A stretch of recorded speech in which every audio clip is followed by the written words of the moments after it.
Since the days of Inquisition, the Executors have been a mystery to many a Dragon Age fan. However, I've got a theory on not only who the Executors are, but also why they're here to cause trouble here in Thedas. Hello crows and non-crows alike, my name is Joe Mac, otherwise known as Support Crow, and today we are talking about who or what these mysterious Executors could be. But before we dive into these theories, let's take the Executors for who they claim to be at face value. They appear to be spies, brokers of information, fully cloaked from head to toe, and always seem to be up to some kind of unexplainable shifty business. They are rarely put into a position where they must explain themselves and are quick to disappear after, explaining very little and often in vague nuances. For context, let's go over a few instances that stand out. In one account, two Dalish by the names of Saris and Terran discover a collapsed portion of the deep roads that seem to go under the ocean. Within, they find an Executor, draped from head to toe in robes but with an exposed, shifting arm. This Executor was hostile to the Dalish, who were able to escape. Into Winter Night, an Inquisition spy by the name of Charter assembles a meeting of some of the world's most skilled spies to gather intel on Solus. One of these spies was an Executor, who Charter describes as having a voice that was neither male or female, young or old. In Inquisition, one of our war table missions involves a mystery where someone keeps drawing strange markings on our outposts. If you defer to Cullen, he sets up a number of decoy outposts to try and catch the culprit. When the outposts are checked up on later though, they have been abandoned, with no sign of struggle, looting, or any lead to follow. The soldiers that were stationed there straight up vanish. The Inquisitor later gets a letter from the Executors themselves, explaining that the men had given themselves of their own free will to a higher cause, and they sign off as representatives who speak on behalf of those across the sea.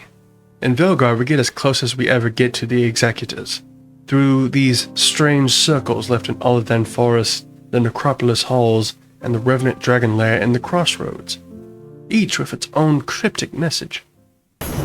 You return. We are content.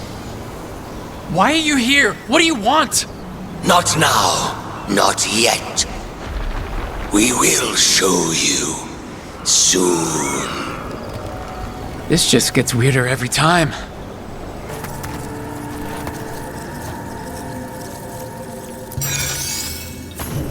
Fascinating. Unforeseen. Who are you? Must not reveal.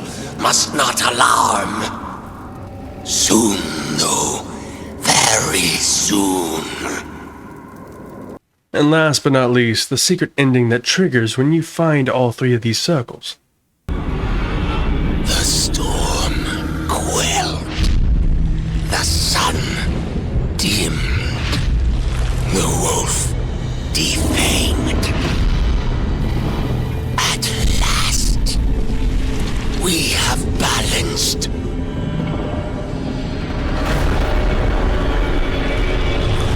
Guided.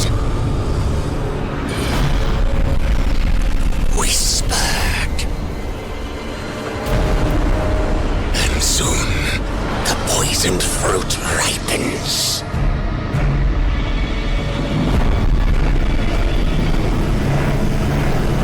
We come.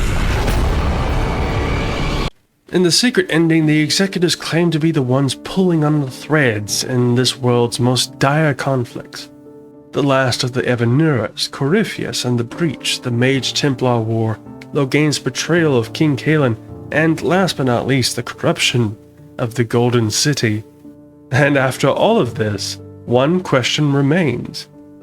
Who are they? We are led to believe that the Executors are from across the sea, across the ocean. Here's the thing though, a shadow organization telling us where they're coming from doesn't quite sound right. Instead, I believe that this is a half-truth, a assumption that has been given to us by the Executor's guiding hand, that the sea in question refers to a literal ocean. I believe the sea is actually the Fade itself. This leads to my first big theory about the Executors. They are not people, pulling strings from a continent far, far away. No, the Executors are spirits, observing from the Fade, which has been inching closer and closer to the waking world with each game. Considering what we've pulled together, the possibility of the Executors being spirits seems likely. There's also a couple of other clues that suggest the Executors could be from the Fade. One being Spite's writing in Lucanus's daily notes. Within, he says, there is an infinite, there is a shelter, there is a storm outside the center. I believe the infinite is the Fade, the shelter being Thedas or the waking world, and the storm being, of course, the Executors. Then there is this interesting statement we hear from Gillenane while we're in the Fade. What of your dreams? A discordant refrain and shadows, nothing more. In our prison there was more. I dreamed the songs of the living abyss. And now, masked eyes across the sea. A storm that drinks the sky.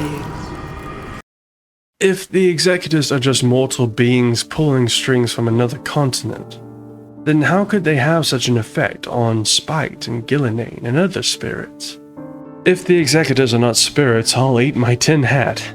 But what spirits are they? What kind of spirit could organize together and carry out these complex plans? Well, this leads us to my second theory, and the main reason for the video, if I'm being honest. If the Executors are spirits, then I believe that they consist of the severed spirits of the Tranquil. If you're new to Dragon Age, then you're probably wondering what a Tranquil is. They weren't exactly a major fixture in Veilguard. When a mage becomes dangerous or uncooperative or unwilling to undergo a magical exam called the Harrowing, they may be subjected to the Rite of Tranquility, a horrendous and painful process that severs a mage's connection from the Fade. This does strip them completely of their magic, but it also removes all emotion from the mage and makes them extremely compliant. It is speculated that Tranquil are often misused and abused due to their obedient nature. They are basically walking, talking meat sacks that will never tell their bosses no, and I'll leave the rest to your imagination. The Rite of Tranquility was greatly abused in Southern Thedas and only used in extreme cases in Northern Thedas, which is why we don't see it that much in Dragon Age the Veilguard. If we believe that severing the connection from a mage from their spirit essentially cuts the spirit and leaves them off to the Fade somewhere, then there's no telling how many Executors there could be. The official records within canon claim that the Rite of Tranquility was developed by the First Inquisition. However, there is no record of how it was discovered or developed or invented. It is just simply one of the Inquisition's many secrets. We do know that how Solus deals with the Titans is very similar to the Rite of Tranquility. At least, it produced a similar effect, which got me on this whole theory to begin with. If cutting the spirits from the Titans caused the blight, what is being created every time tranquility is being enforced? A collection of spirits with a shared suffering, power, knowledge, and motive to retaliate against the waking world. If we believe that the Rite of Tranquility has been around since at least the fall of the Tevinter Magisters, then the Executors have been gathering strength, one Tranquil at a time, for over 1,000 years. How could we possibly defeat such an enemy? Are we supposed to win against an enemy like that, or is this like Noah and the Ark? The biblical flood is coming and we're just trying to figure out a way to survive. Because short of cutting away all of magic across the entire world, I'm not sure how we would handle that kind of situation. If these theories are true, then this could give the conflict of Tranquility a major resolution. Thank you for watching. Let me know who you think the Executors are down in the comments. And also be sure to stick around for my next Dragon Age theory vid.